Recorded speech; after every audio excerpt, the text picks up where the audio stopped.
دوسرا ایک اہم ایشو جو ہے اس وقت چل رہا ہے کہ کہا جا رہا ہے کہ وزیر اعظم صاحب جو ہیں وہ آتے ہیں عوام کے سامنے خطاب کرتے ہیں، تو اس میں دو ہی چیزیں ہوتی ہیں۔ ایک تو وہ یہ کہتے ہیں کہ جو غریب لوگ ہیں ان کو کھانا دیا جائے گا، اور دوسرے جو ہے وہ مخیر حضرات سے اپیل کرتے ہیں کہ جناب آپ پیسہ دے دیں اور اس کو دیا جا رہا ہے، تو کوئی چیز سامنے نہیں آ رہی، حکمت عملی سامنے نہیں آ رہی۔ اوورسیز جو پاکستانی ہیں اس حوالے سے ہم دیکھیں کہ بہت بڑا جو اوورسیز پاکستانی ہیں یہ تحریک انصاف کے ساتھ کھڑا رہا تھا، اب نہیں ہے۔ اوورسیز پاکستانی اس وقت بڑے غم و غصے میں موجود ہیں۔ کئی ہمارے دوست ہیں، وہ جب یہ ایک باقاعدہ طور پر اس کی لانچنگ ہوئی 1 اپریل کو، پرائم منسٹر خود بھی مختلف چینلز پہ آئے اور انہوں نے مخیر حضرات سے اپیل کی کہ چندہ دیا جائے، ایک بینک اکاؤنٹ بھی جو ہے دیا گیا۔ تو اس کے بعد اوورسیز پاکستانی سے جب بات ہوئی تو وہ کہہ رہے ہیں کہ ہم تو خود بہت پریشان ہیں پوری دنیا میں۔ اس وقت آپ دیکھیں اوور آل اگر ہم بات کریں تو تقریباً 10 ملین پاکستانی ہیں مختلف ممالک میں، یعنی تقریباً 1 کروڑ کے سے زائد ہی ہو گئے۔ اس میں میکسیمم جو تعداد ہے وہ ہے یو اے ای میں، سعودی عرب میں ہے، یعنی یہ خلیجی ممالک جو ہیں ان میں تعداد ہے، یورپ میں بھی ہے۔ اس وقت آپ دیکھیں کہ یورپ بدترین جو ہے وہ شکار ہے اس وقت کورونا کا۔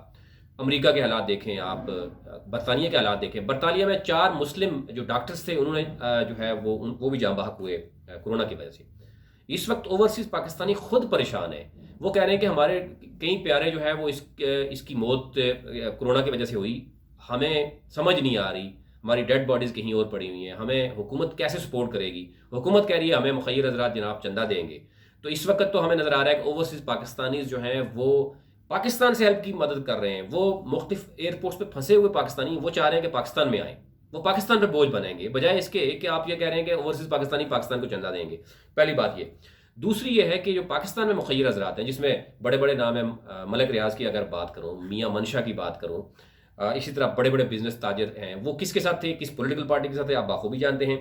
دوسری بات ہے مسلم لیگ نون، پیپلز پارٹی، وہ اس پہ بالکل خاموش نظر آتے ہیں۔ بڑے بڑے یعنی جو مخیر حضرات ہیں وہ بالکل خاموش نظر آتے ہیں۔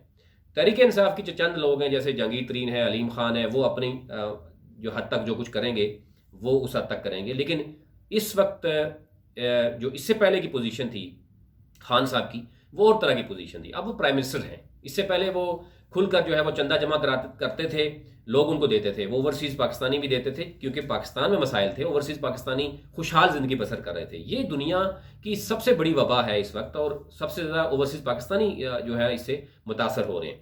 تو ایک تو ان کے اندر غم و غصہ ہے کہ ہم خود پریشان ہیں، پھر یہ ہے کہ یہ حکومت آئی، اس نے اوورسیز پاکستانی کو دیا کیا ہے؟ وہ ایک موبائل تک لے کے نہیں آ سکتے باہر سے، پہلے بہت سی چیزیں لے کے آ سکتے تھے، پھر ان کے پاس ووٹ کا رائٹ جو ایک سلوگن تھا وہ اس طریقے سے نہیں ہے، اوورسیز پاکستانی کی نمائندگی نہیں ہے۔ انہوں نے سینٹ کی بات کی، انہوں نے جو ہے وہ پارلیمنٹ کی بات کی، مختلف دنیا کی پارلیمنٹس میں یہ ایگزامپل موجود ہے، لیکن پاکستان میں وہ بھی نہیں ہے۔ تو ایک تو ان کی طرف سے یہ لاجیکل جو الزامات آ رہے ہیں کہ بھئی ہم تو خود جو ہے ہماری حالت جو ہے ناگفتہ بے ہے، ہمیں حکومت کو سپورٹ کرنے کی ہے، حکومت ہم سے جو ہے وہ فنڈنگ کے چکر میں ہے۔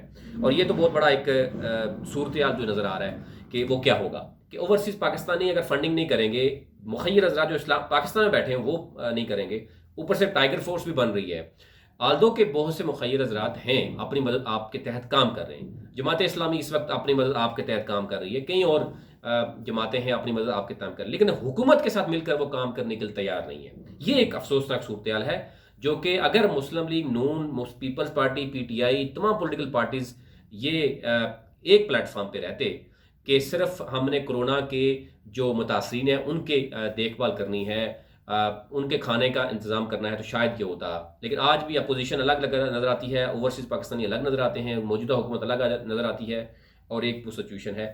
ہم دیکھ رہے ہیں کہ اس کو کس طریقے سے موجودہ حکومت کو چاہیے کہ جو اپوزیشن کی پولیٹیکل پارٹیز ہیں، پھر جو مخیر حضرات ہیں ان کے ساتھ بیٹھ کے بات کی جائے، اور تاکہ عوام کا مسئلہ حل ہو۔ ٹائیگر فورس جو 10 اپریل تک چلے گی اس کے بعد کیا ہوگا، یہ ایک الگ سے جو ہے وہ چیزیں ہیں۔ تو یہ آپ کے سامنے رکھنا تھا، وہ میں نے آپ کے سامنے رکھا۔